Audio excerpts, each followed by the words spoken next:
అక్క మీ పేరు? నా పేరు రమాదేవి. ఏం చేస్తుంటారు? ఖాళీగానే ఉంటాం, హౌస్ వైఫ్. House wife. సరే అక్క, ఇప్పుడు కొత్త ప్రభుత్వం ఏర్పడ్డది కదా, ఎట్లా అనిపిస్తుంది అక్క? ఇంతకుముందు ప్రభుత్వానికి తేడాగా అనిపిస్తుందా? తేడా అంటే మామూలుగానే ఉంది. మామూలుగా అంటే ఇప్పుడు పార్లమెంట్ ఎన్నికలు వస్తున్నాయి కదా, ఏ పార్టీ గెలుస్తుంది అక్క? బీజేపీ. బీజేపీ. కాంగ్రెస్ మీకు ఉచిత బస్సు ఇట్లా పెట్టింది కాక? పెట్టినా కానీ దాంతో ఉపయోగం ఎక్కువ మందికి లేదు కదా. ఎందుకు లేదు? దాదాపుగా త్వరలో మీకు 2500 ఇస్తా అంటుంది, 500 గ్యాస్ ఇస్తా అంటుంది. ఇప్పుడు ఎంపీ ఎలక్షన్లకు గెలిస్తేనే కదా ఇవన్నీ చేసేది. ఈ గెలిచినా కానీ అది నమ్మకం లేదు, కానీ ఇప్పుడైతే మాది బీజేపీ.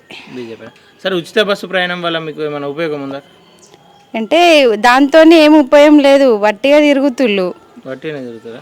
వెళ్ళే వాళ్ళు వట్టి వెళ్తుళ్ళు వస్తువులు, కానీ మెయిన్ గవర్నమెంట్ జాబ్ వాళ్ళకు టీచర్లకు ఇబ్బంది అవుతుంది, స్కూల్ పిల్లలకు ఇబ్బంది అవుతుంది కదా. అట్లా ఫ్రీ బస్ పెట్టి బాగా ఇబ్బంది అవుతుంది. ఓకే. ఇంతకుముందు బాజిరెడ్డి అని చెప్పేసి ఇప్పుడు బీఆర్ఎస్ నుండి వస్తుండు, ఆయన పరిస్థితి ఎట్లుంటుంది? ఇక అది మనకు తెలియదు సంగతి, ఆయన తెలియదు కూడా మనకు. కాంగ్రెస్ జీవన్ రెడ్డి ఇంకా తెలియదు. బీజేపీ అరవింద్ తెలుసా? అరవింద్ అన్న తెలుసా, మా ఇంటికి వచ్చిండు. మీ ఇంటికి వచ్చిండు. ఎట్లుంటాడు అక్క? అంటే మంచోడేనా? వ్యక్తిత్వం ఎట్లా? వ్యక్తిత్వం మంచిగానే ఉంది, అందరితో కలిసిపోయినట్టు ఉంటాడు. ఉంటాడా? ఇప్పుడు పార్లమెంట్ ఎన్నికల గతంలో కూడా ఆయనే గెలిచిండు కదా, ఏమైనా పనులు చేసిండాక ఈ ప్రాంతంలో? చేసిండా? డెవలప్మెంట్ అయిందా?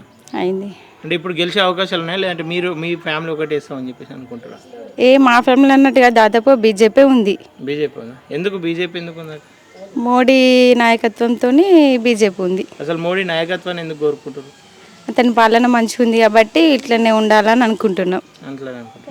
ఓకే అక్క, మీరేమనుకుంటారమ్మా? ఓలకేద్దాం అనుకుంటారు పార్లమెంట్? బీజేపీకి. బీజేపీ ఓలు బీజేపీ ఓలు రీడా? అరవింద్ కదా. అరవింద్ గెలుస్తాడా? మరి గెలుస్తాడు బరాబరి. తెలుసా మీకైనా? తెలుసేనా? తెలుసే. ఇలా జీవన్ రెడ్డి నాకు తెలియరు. జీవన్ రెడ్డి తెలియరు. బాజిరెడ్డి ఎవ్వరు తెలియరు. తెలియరా? తెలియరు. వాళ్ళు తెలుసా? తెలుసు. బీజేపీ ఎందుకు గెలవాలనుకుంటారమ్మా? బీజేపీతోనే మంచిగా ఉన్నది, మరి అవుతుందా? తెలంగాణ సో మంచిగా ఉంటుంది బీజేపీతో. బీజేపీ గెలిచి మంచిగా ఉంటుంది. అమ్మా మీరు? మాది కూడా బీజేపీ గెలాలని. బీజేపీ అంతే. అదే ఎందుకట్లా బీజేపీ? అదే మాకు మంచిగా అనిపిస్తుంది. అదే మంచిగా. మరి కాంగ్రెస్ ఉంది కదా రాష్ట్రంలో, అదద్దు. ఉచితం వద్దు, ఏదద్దు. ఇదే కావాలనే ఉన్నది. అదే ఉందా వలన మాకదే బీజేపీ. బీజేపీనా? ఎందుకు బీజేపీ? ఎందుకమ్మా? మంచిగా ఉండాలి, ఇక మంచిగా జరగాలని.